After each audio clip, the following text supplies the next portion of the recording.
And we are live. Welcome to the NBA Strategy Show. It is Thursday, January 16th. I am Josh Engleman, and I'm here to break down a 5-game NBA slate. Light work tonight. 2 7 o'clock starts, a 7:30, and that 7:30 should have been the main event. It's still the main event, but no Isaiah Hartenstein. We get Cleveland and OKC again today. And then we get 2 10 o'clocks. So a 2.5 hour gap after those 7:30 games. It's going to be a really weird one for 5 games because of that huge gap, but I'm excited for it, and it has to go better than it did yesterday. So hit that like button, subscribe to the channel, hit the notification bell so you know when everything goes live. Follow me on Twitter at Josh Engleman. Sign up at Stokastic. Link in the description of this video, folks. You can come in at Stokastic for a month for $0 to us. You're going to have to sign up through one of our partners, either a pick'em site or a sportsbook. They have relatively low deposit requirements. And they're going to give you some sort of bonus bets or deposit bonus, something along those lines. Follow the instructions after you click the link in the description of this video, and you can get a month of our NBA Sims and everything else that comes with it. No cost to you. Morning, y'all. Morning, y'all. Didn't see that Nikola Jokic one coming. Didn't help that I had 60% of him when we went to lock. Yeah, that was not ideal. I was able to get a lot of it off onto LaMelo Ball, who became not a great play. I did feel pretty good about getting to Keaton Wallace during playback. I did not get to as much as I would have liked to, but I did have, I believe, 30%. I mean, I got clobbered yesterday for obvious reasons. Shout out to the Knicks. That game didn't help at all. The Wallace play, though, Greg and I talked through it. The moment we knew that he was starting, I was just like, I think this dude's going to be in a whole boatload of lineups. And he should have been. That's for sure. He ended up, let's see. He ended up being 20% owned. I had 27.5. One guy I didn't get right, though, Daniel Gafford, 40% owned and smashed. Although wasn't in the winning lineup on DraftKings, I believe, which is crazy. Wendell Carter Jr., unfortunately, wasn't my guy. Got more minutes than I expected, too. Yeah, S&P. I mean, the moment you know that he's starting, at the very least, you're like, okay, 24 minutes, 6x at least, all you needed. Yeah, Bogdanovich, awful. Josh Hart, I mean, raise your hand if you expected Josh Hart to play 49 minutes and 25 seconds yesterday. I sure didn't. I mean, don't get me wrong. I'm not surprised. But I didn't see that one coming. Mark Williams, second highest scoring player on the slate last night, played 36 minutes, 31 points, 13 rebounds. Who knew all you had to do was trade Nick Richards and Mark Williams could just play awesome? Gross. Shout out Ship My Money, who had a lot of them until the Jokic news came out and then swapped it down. I think he had 60% Mark Williams at lock and 25 after the Jokic news. So that probably felt pretty good when he woke up. Wemby was solid. Wow, Wemby finished with 8 blocks. I opened the box score app up sometime. I want to say it was either like sometime in the second quarter, and Wemby had like 6 points, 5 rebounds, no assists, and I was like, oh man, Wemby's playing like shit.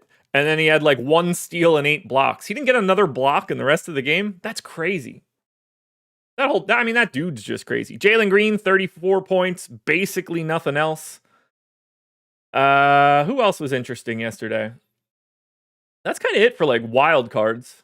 Good day at a Trey Murphy. Good day at RJ Barrett. Okongwu was good. I mean, Keontae George had a hell of a day in 30 minutes, 46 fantasy points. Dyson Daniels only had 40. I feel pretty good about like not really wanting to get to him all that much. That went a little bit better than I was expecting. But I mean, Josh Hart, 10 points, 17 boards, 12 assists, 4 steals. Muhammad, Josh Hart always gets a triple-double against the Sixers. They can't rebound for shit. Dude, he played 49 minutes. I mean, yes, he had 17 rebounds, and there's no Karl Anthony Towns. The rebounds were there, but let's not pat him on the back too hard for the triple-double in 50 minutes.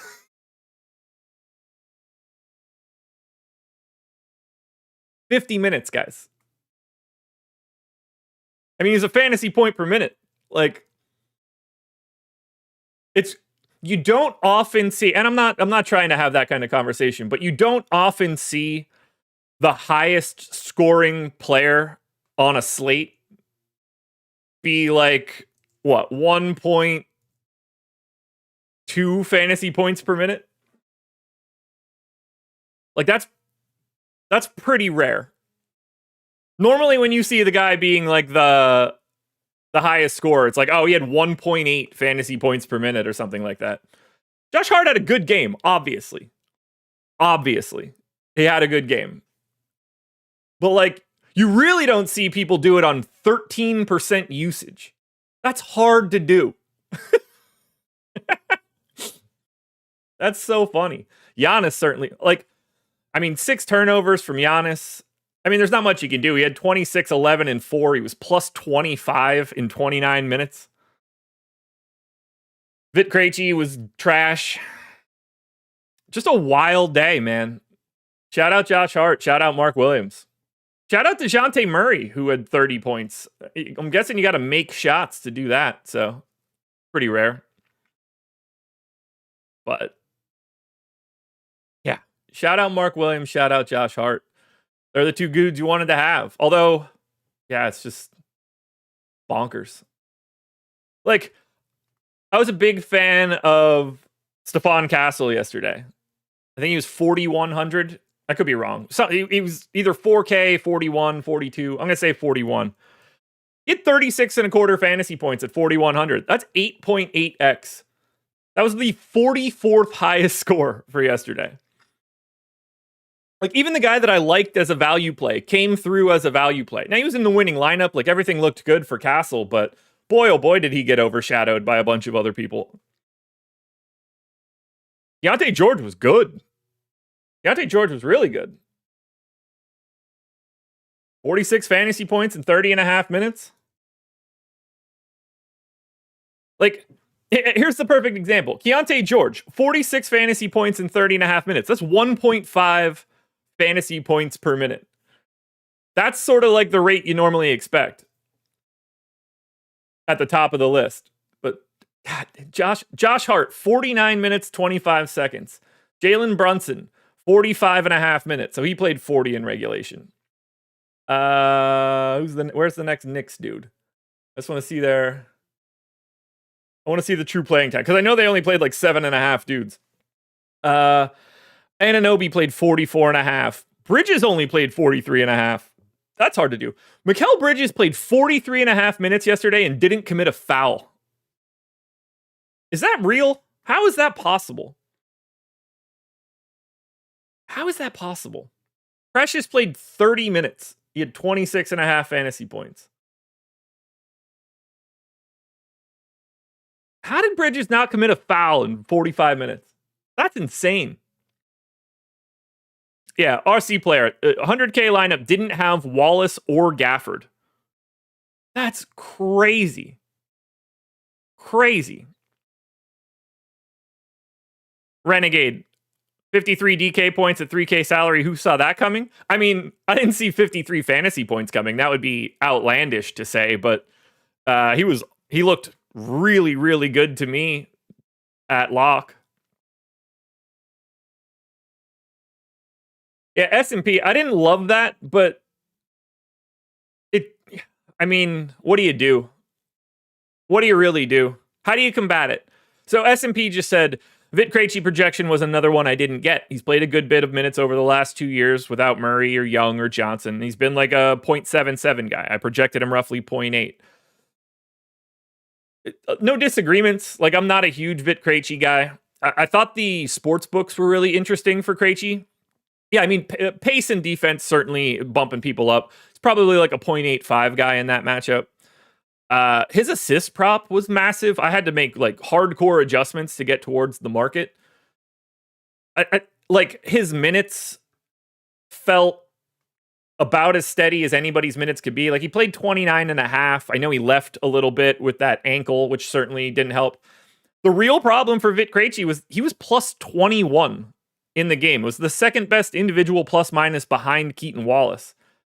You know, if he doesn't get hurt, he probably plays like 32 minutes, which would have been right around the projection. He had a median projection day. Like when push comes to shove, he had 27.75 fantasy points. Let's just say 29 and a half minutes. 0.94. As weird as this sounds, SMP, he outperformed his projection. Like he had the 60th percentile outcome. But, you know, that wasn't enough. That's why DFS is hard. That's the thing that I think people probably miss the most. Vit Krejci outperformed his projection yesterday and was death.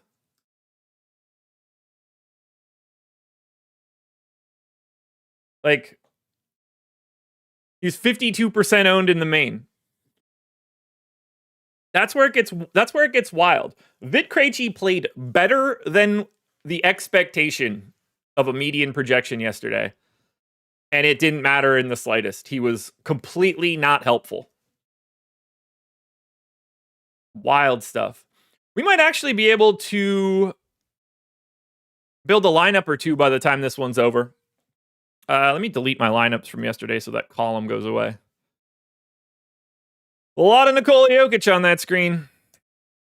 That didn't help. Per our post-contest sims, I should get that shit on the screen. So Jamal Murray ended up being our number one sim ROI guy from yesterday. And I'm going to fuck that up if I try to change it, aren't I?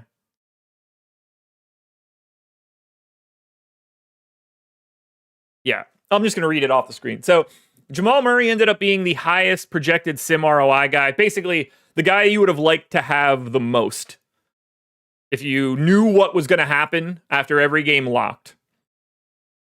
Murray was our number one sim ROI guy. He was 7% owned. I got to 20. Yay. Russell Westbrook was our number two sim ROI guy. And obviously, we know all of this happened because Nikola Jokic got ruled out. Russell Westbrook, 12% owned. I got 30. I think Capella was pretty high in the sim ROI. I 2x'd him. Walker Kessler was pretty high in sim ROI. He was Capella and Kessler were third and fourth. I 2x'd both of those dudes. I was over on Peyton Watson. I was not over on Devin Vassell. Obviously, he played quite well. Here's the best part of all of this. Murray, Westbrook, Capella, Kessler, Peyton Watson were the 5 top sim ROI guys yesterday. I'm over the field on all 5 of them. The 6th best guy was Devin Vassell. He happened to be 23% owned. I happened to be under the field on him. He is the only one that was any good. Murray stunk, Westbrook stunk, Capella stunk, Kessler stunk, Peyton Watson stunk, Vassell, guy you want to have a lot of. Of course, the top 5 guys all eat it, and the guy that I go under on doesn't. Brunson was solid. I was in and around the field there. Big body David Roddy didn't get it done. I've matched the field there. I had a ton of Keontae George before all the Atlanta news started. There's another good play. Who was the worst play of anybody that got a bunch of ownership? Okay, LaMelo Ball ended up being 41% owned. He was negative 29 in sim ROI. That right there is a clear explanation of what happened after Nikola Jokic got ruled out. LaMelo Ball ended up being significantly more over-owned because he was basically the only thing you could swap to in any realm of being around Jokic. It was either going to be him or you swapped to Şengün and gave up a couple $1,000s in salary.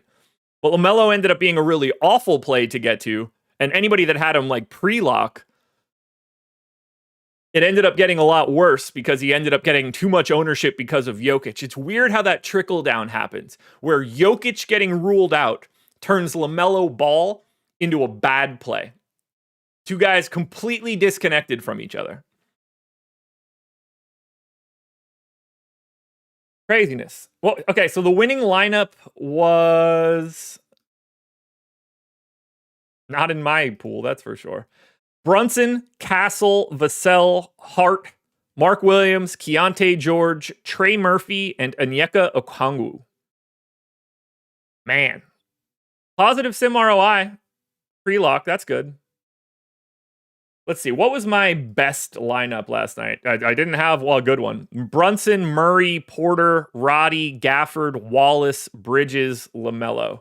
So that lineup 100% had Nikola Jokic in the center spot by 9 o'clock. Wow, that was actually like my best lineup too. One of my best lineups. Here's where it sucks. This is how much variance exists.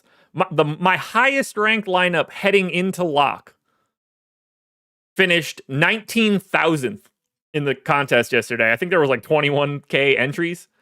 Wallace, Krejci, Bogdanovich, Giannis, Wemby, Westbrook, Roddy, Gobert. Garbage. True garbage. True garbage. RC Player asked the question before and I missed it. He said, did Jokic have an injury designation? That seemed out of nowhere. Nope, that was out of nowhere. Evidently, he heard it in warmups, if I saw that correctly. I made the joke that he might have been using that arm while he was looking through Equestrian Weekly. I was pretty proud of that. You want to break down some basketball, guys? Here we go. Now, it's essentially impossible to talk about the Pacers right now, but we're going to do it anyway. In the betting markets, the Indiana Pacers are 2.5-point dogs in Detroit, 227 total. I have the line Pacers favored by 3.5 points in Detroit. Spoiler alert, it doesn't seem like Tyrese Halliburton is going to be playing today. Now, I have him in because he's questionable. I have no idea why he would play today. Just let him get some rest, man. Your only thing that matters in your season is Halliburton continuing to be healthy.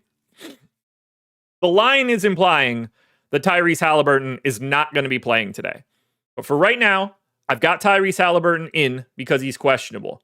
Benedict Mathurin is suspended today, so he is just out no matter what.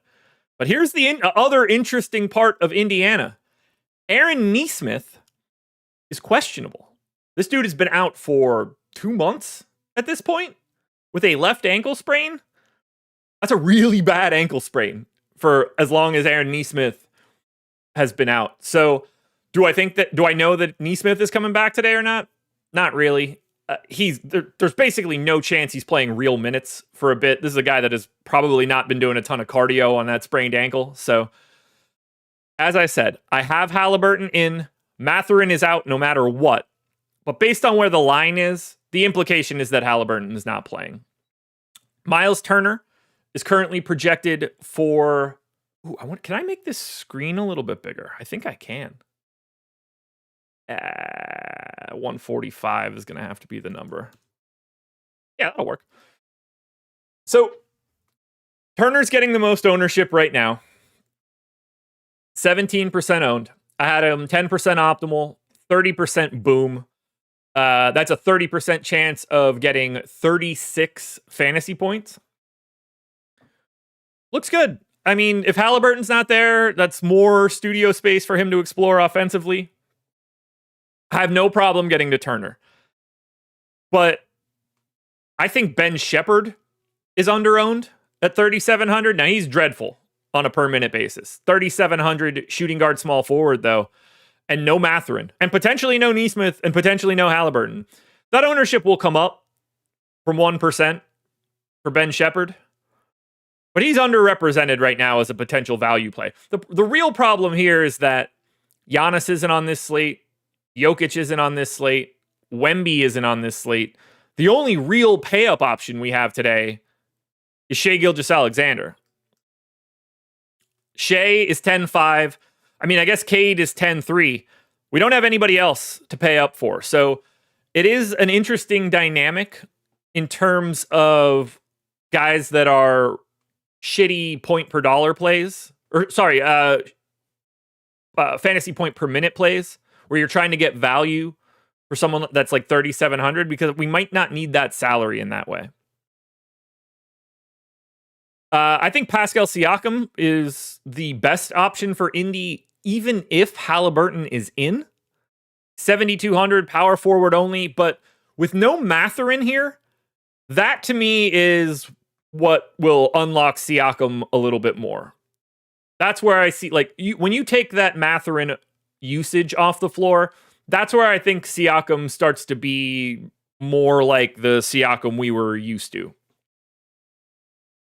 So if they're all in, to me, the guys that I'm paying attention to most are Pascal Siakam, Miles Turner, and Ben Shepherd.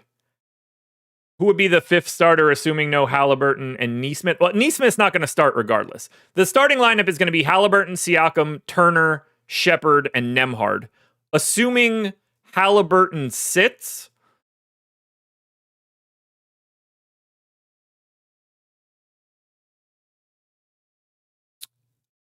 I'm guessing Jarris Walker. I doubt that they would do McConnell, because that leaves the second unit. I mean, you could stagger it clearly, but that leaves the second unit really problematic for ball handling. So my assumption would probably be Walker. I guess in theory it could be Johnny Furphy, but I would guess it'd be Walker. And obviously, $3,200 Jarris Walker would look pretty damn good if he's getting the start. McConnell, if Halliburton is out at 4,500, will be a guy that we're getting to a bit. He'll profile quite a bit more. Those assists will look pretty damn good. Nembhard will look quite a bit better. If Halliburton is out, he sees a usage bump and an assist rate bump with no Halliburton around. So we need this news, obviously. But I think Siakam looks good no matter what. Turner looks good no matter what. And then we're going to be looking for Shepherd, Nembhard, McConnell, and whoever the starter ends up being, which my guess would be Jarris Walker. I can't imagine Aaron Nesmith is going to come back into a starting lineup spot right here. That would surprise me. Now on the Pistons side, not much here to break down. They're not missing anybody, but it's a 5-game slate, so we're clearly going to be rostering everybody from every team. Like, there's no hand-waving most of these dudes today. 18% ownership coming into Cade Cunningham. Again, 10,300, second most expensive guy behind Shai. He's 21% optimal for me, 36% chance of 56.5 fantasy points. I would argue Cade's probably a hair under-owned. And based on some of the value that we have, I don't think it's going to be all that difficult to get to Cade if you want to. And from a matchup perspective, I'm more than happy to do it. Now, game totals aren't all that spread out. Clippers Portland is 221. Cleveland OKC is 232. So it's only about 11 points. Nothing too crazy. But Cade is the guy you want to get to most coming out of Detroit. I would argue Tobias Harris is a hair under-owned at 7%. I had him 12% optimal. He's 6,100 power forward eligible. Jalen Duren's getting 10% ownership. That looks spot on to me. Maybe you get lucky and today's the day that he plays 30 minutes. You never know. Asar Thompson, though, is 15% owned. That's the second most owned guy on the Pistons. That feels high to me. He's 4,500. He's small forward, power forward eligible. I mean, he's a good per minute guy. He's just not his brother, and he's not even close. Now, he played 26 minutes last time out, but he played 20 the game before that, 17 the game before that with Hardaway with Hardaway out. Now, maybe they were just stretching him out. Maybe I'm light at 21 minutes, but if you start giving him more minutes, you have to find a place to take them from. And I don't feel all that comfortable taking them from Beasley or Hardaway. I didn't exactly project Fontecchio, Holland, or Sasser with a ton of minutes. So, you give Asar Thompson 23 minutes, and 15% probably looks about right. But not the most exciting guy in the world to get to. If I'm looking at the Pistons, I want Cade.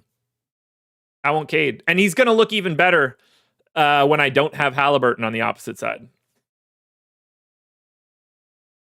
That's game 1. Game 2. Phoenix Suns, 10.5-point favorites in Washington, 232 total. I'm assuming that Nick Richards isn't available today. He could be, in theory. My assumption is that he's not. I don't know when the trade paperwork gets through. I'm figuring today everything gets processed and he's here for the next day. Or the next game, rather. But I don't know. So it's possible that we do get Nick Richards today. But I have no idea if he's available yet. Assuming he is, I haven't even looked at his salary. Okay, as of right now, Nick Richards is not in the DraftKings player pool. So we'll see what that ends up looking like. RC player, does Richards mean that Nurkic is dead? I mean, they took him out of the rotation a couple games ago, so it feels like that. I made a tweet earlier today. For anybody that's curious about that trade, it is not about Nick Richards. Do they want a different center? Yeah. Nick Richards is the same guy as Mason Plumlee. He's the same guy as Iguodala at this point. All three of them aren't as good as Yusuf Nurkic. The reason this trade happened, we don't have to think about it in terms of Nick Richards. The Phoenix Suns saved $20 million in luxury tax payments. That's why that trade happened. Did they fill something that they were trying to fill a little bit in getting Richards? Yeah. Are they trying to offload that salary of Yusuf Nurkic by the deadline? Also, yes.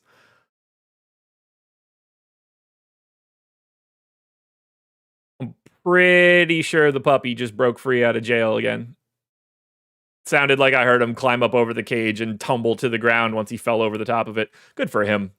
So yeah, they're saving $20 million. They're taking a run on Nick Richards. We got to remember, he's 27 years old. He's a backup center. He just is. So don't get too excited about Nick Richards going to Phoenix. Do get excited about Kevin Durant, however. 60% owned on DraftKings, 60% owned on FanDuel, 9,200 heading to Washington. Homecoming alert. I have him 27% optimal, 39% boom. He's my number 2 overall play on the day. Yeah. Get yourself some KD, man. He looks amazing. He's the best pay up option on the day. Now, do I think it should be 60-20 ownership representation between Durant and Booker? I do not.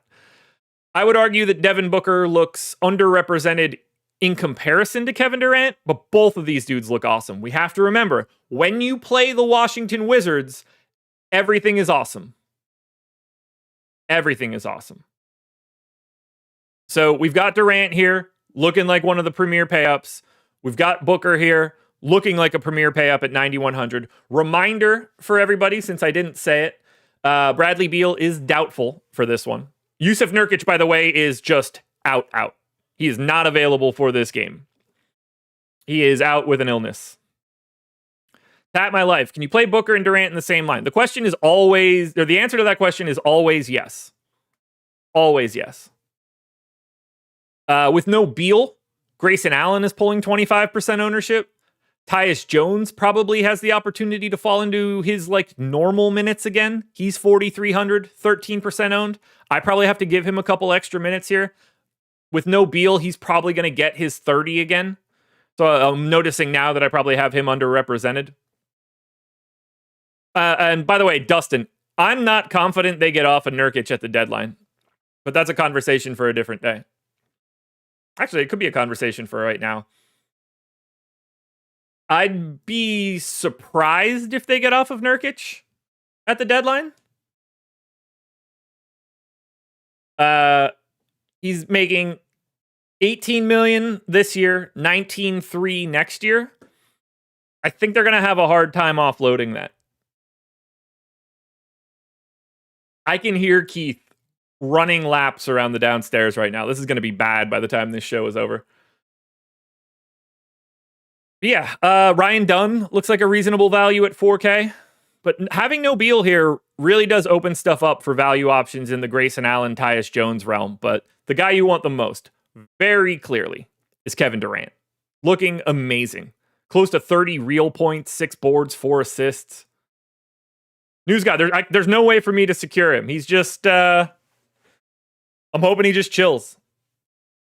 I'm hoping he just chills, and I'm hoping he doesn't chew through any power chords. What do you guys like here from Phoenix, aside from Durant?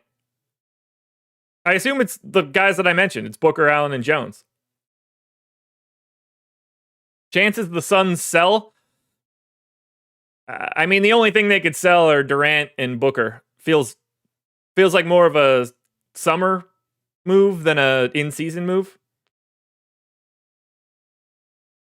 But I mean, we got to free up. Like, they got a free 30 minutes to reallocate to the rest of this team today. Something's going to look good for Phoenix.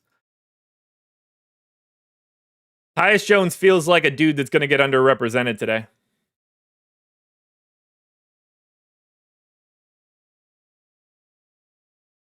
Then we go to Washington. Surely the team that everybody wants to talk about.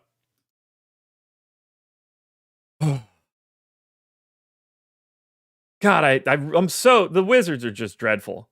Everybody that's normally available is. Obviously, Malcolm Brogdon's still out. We're getting 15% ownership to Bilal Coulibaly and around 15 for Sar.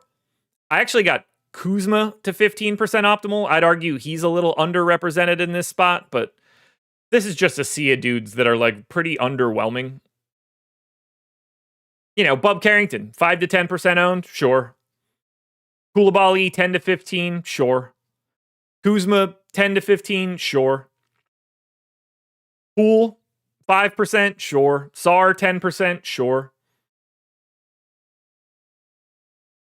Tap my life. What do you mean ticket prices still make no sense? Yeah, I don't like... You clearly don't want Kispert or George or Joval or Champagne. I think you're paying most attention to Kuzma, Sar, and Coulibaly. But you don't even really want that much. Too expensive to go see them. Well, they're not going to go down, so get in now. Get in now. You want to go see one now? They're just going to be more expensive in the future. That's not changing. That's never changing. There's not much to say about Washington. They're double-digit dogs like they always are. Let's see. Do we have a schedule for today out yet?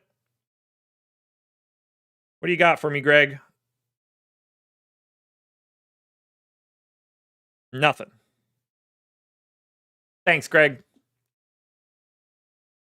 Jokes. I got jokes. King, you know we're not playing Jared Butler. Calm down. All right, schedule for the rest of today. NHL strategy show at 2 o'clock. NBA deeper dive with myself and Spags at 5. NBA live before lock at 6.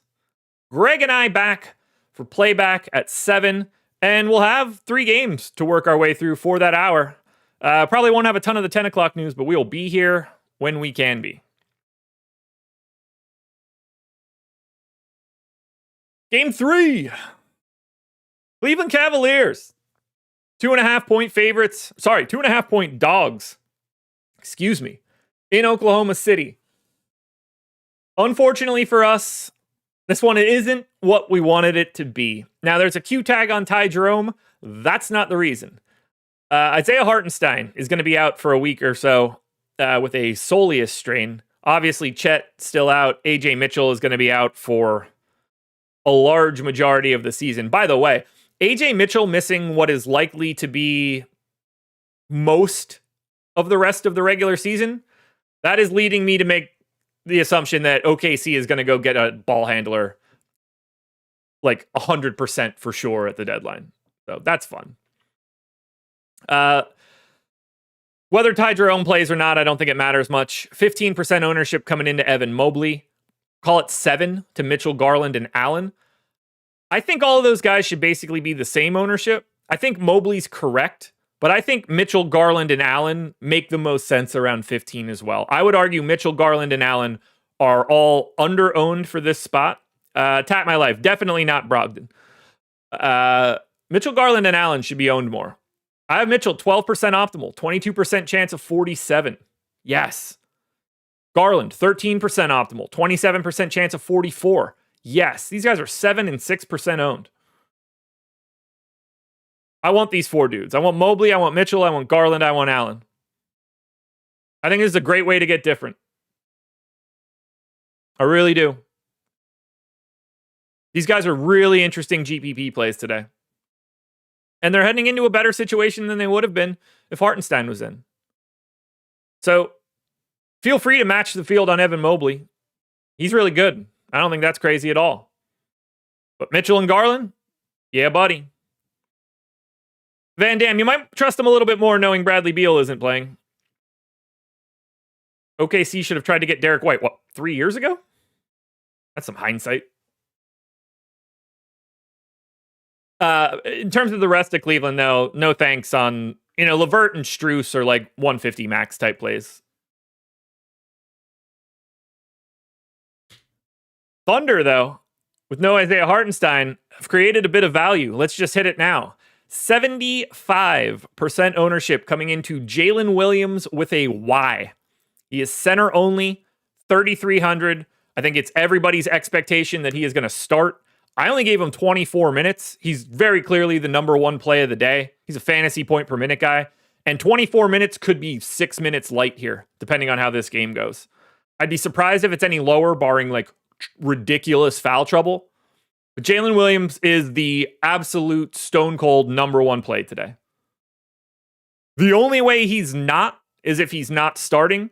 And even if he's not starting, he's going to be popular because of his price and the fact that like minutes are happening no matter what. Chris Kennedy with the super chat said, Josh, thanks to you and Greg for late swap help on playback. First time watching and got it right. Second in the 4-point play for 3K. There we go, baby. Atta boy, Chris. Like it. I like it. So yeah, get all the Jalen Williams you can, guys. I have here's how it explains perfectly. I have him projected for 25 fantasy points. I have his boom rate 56% of the time he scores 24. So you don't even, if he just meets my expectations, he's going to be in winning lineups. Anything north of that, and you're locking him in today on a 5-gamer. Grizzly, they used Jalen at the 5 before. Yeah, and they probably will a little bit here too. But the only reason they did that is because the other Jalen Williams wasn't available. They would have never done that otherwise. But, I mean, he's going to play some 5 today. They don't have a choice. You're going to get Jalen Williams with a Y playing whatever minutes he can handle. And then Kenrich Williams and other Jalen Williams are going to make up the rest of those minutes. I doubt we see much out of Brandon Carlson. Could get a couple minutes. But yeah, it's going to be Kenrich Williams and J-Dub. Now, speaking of ownership, because it's not just Jalen Williams with the Y getting it, 35% to Shea, 35% to J-Dub, 25% to Dort. Cason Wallace could very easily be in 10% of lineups. You could take a run at like Isaiah Joe and Wiggins, Caruso for value if you need to. Caruso probably not a guy that I would really want to get to. I don't think the minutes are going to be there. But yeah, Jam Shea looks amazing. Looks amazing. Easier to get to Durant for sure, but We're going to have more than enough value to play Shai Gilgeous-Alexander at 10-5. J-Dub at 8K, increased rebounding opportunities. Yeah, sign me up. Lou Dort, 4K, shooting guard, small forward. Again, no Hartenstein, so you're expecting 30 minutes out of Dort or more. 25% ownership for him. Is he a good per minute dude? No. Does it matter? No. He's going to be 25% owned, and he should be. So as of right now, the Oklahoma City Thunder are the most owned team on DraftKings today. And I completely agree. SGA, J-Dub, Dort, Jalen Williams with a Y. You want these dudes a lot. 219% boom. You're expecting 2 of these guys to be able to be in a winning lineup, and 3 would not be shocking in any way. Get yourself OKC. Competitive matchup, too. On to the 10 o'clock games. And hit that like button if you haven't done it yet. Clippers are 6-point... Let's try that again. Clippers are 6-point favorites in Portland. 221 total. Clippers are on a back-to-back.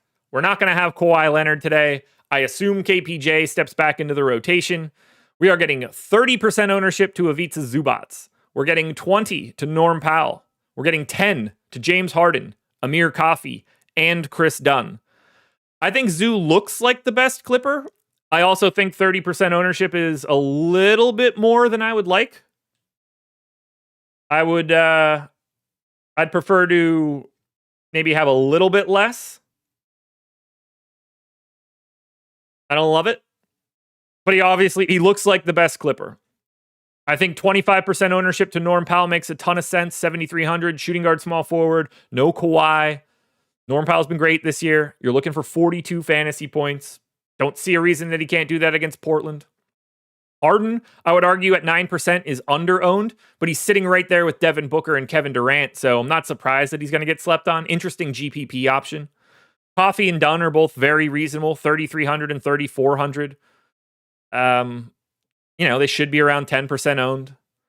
But if I'm ranking the Clippers, that would be Zubac, Powell, Harden, Coffey, Dunn. But the Clippers side looks good because they get to play the Blazers, and the Blazers stink. Now, this is the lowest total and slowest pace, but pace is only separated by 2 possessions from the 5 games, so it doesn't matter too much. Total, not all that, not crazy, but it is a pace down spot for the Clippers, which doesn't help. But focus on their main 3 guys, and I think you could find some success. Now, Portland. Denny Avdia is doubtful. Jeremy Grant's face is still keeping him out. Donovan Clingan is out. Time Lord is doubtful. So we're getting a bunch of ownership to Portland. Around 15% for Toumani Camara. Around 25 for Shaedon Sharpe. Around 15 for Anthony Simons. Around 25 for Scoot, who got the start last time out. 30 for Delano Banton. And around 10 for DeAndre Ayton. I think Portland looks really good. I actually have Portland with a higher boom score than OKC. They're getting 60% less ownership. Now, I have OKC more optimal than Portland, but there's a lot to go around here. I think the best option for Portland is Anthony Simons. I think he's under-owned at 17%. He was 24% optimal for me. You're looking for just shy of 40 fantasy points. So Simons is my priority. I completely agree with the ownership on Shaedon Sharpe and Scoot. They're both around the same price. They're the exact same per minute dude for me. They're both around 25% owned. All of that makes sense. A little bit more flexibility for Sharpe because he's point guard, shooting guard, but for a 10 o'clock game, you're probably putting him in at guard either way. So flipping the coin between Sharpe and Scoot will be kind of tough. Kamara should be 15% owned. That makes perfect sense to me. But with all these guys out, with no Denny, with no Grant, with none of the 2 centers, I went 20 minutes to Delano Banton. He is the flat min point guard, shooting guard. We're talking about a fantasy point per minute guy. Amazing value and could very easily play a bit more than 20 minutes. They've got some playing time to go around. Flat min Banton, 30% owned. I don't have anything to say about it. I have the flat 3K salary today, needing 23 fantasy points. So Banton can even play less than the 20 minutes that I gave him. He can play less than the 20 minutes that I gave him and still easily hit 22.5 fantasy points. Let's say he plays 16 minutes to get to 23 fantasy points. That's 1.4. Now, that is an outlier day for sure, but when you're a fantasy point per minute guy, it's not as crazy. So, very interested in the value of Banton. I love Portland here. Love them. I want to get a lot of Portland. But Anthony Simons is going underrepresented. He sure is. And then we get to the final game. Houston Rockets, 4-point dogs in Sacramento, 226 total. Houston doesn't have an injury report. And they also have no ownership coming in here, which makes sense. Assuming everybody's in, like, I don't think we're getting Steven Adams today. We probably get Jock Landale. If we don't, we get Jeff Green. Nobody's going here. Highest owned guy is 8% to Şengün. Now, I have Van Vliet at 10% optimal, Amin Thompson at 13, Jalen Green at 10, Şengün at 10, Cam Whitmore at 10. I think Houston is massively under-owned, but I don't think that anybody's a priority. To me, Houston is the team you use where you build a lineup and you find one of the guys in your lineup that are a bit too chalky and you swap to the Houston representative. So let's say you have some 20% owned guy that you want to swap off of. You swap him to Van Vliet if you can in the same salary, or Jalen Green, or Şengün at center, or Cam Whitmore as a value option at 3,700. These guys are your GPP swaps. And I'd like to have more of them heading into lock because I think it makes it a little bit easier.